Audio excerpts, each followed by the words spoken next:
حاجی صاحب سلام علیکم. و علیکم السلام. خوب هستی جان جور قراری است؟ خوب. نام مبارک. حاجی اسدالله.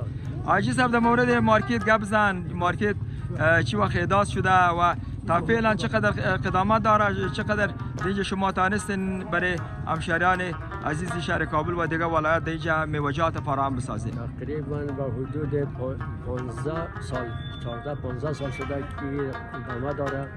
برای این فعالیت بدر به این تقریبا در حدود 1000-2000 نفر اینجا کلی که کار میکنه، خدمات برای این مارکت بدر این میز کار ما رو زندگی مردم. انواع میوجاتی که اینجا به فروش میرسه و میایه کدام میوجات اصلا ما شد؟ سیب است، زردآلو است، شفتالو است، گاک است، گیلاس است. هر کدام ما به وقت زمانش. یعنی محصولات داخلی کشور دیگه به فروش میرسه. تمام محصولات داخلی. و میوجات خارجی هم دیگه شما میفروشید؟ خیر. خب چطور از دیگه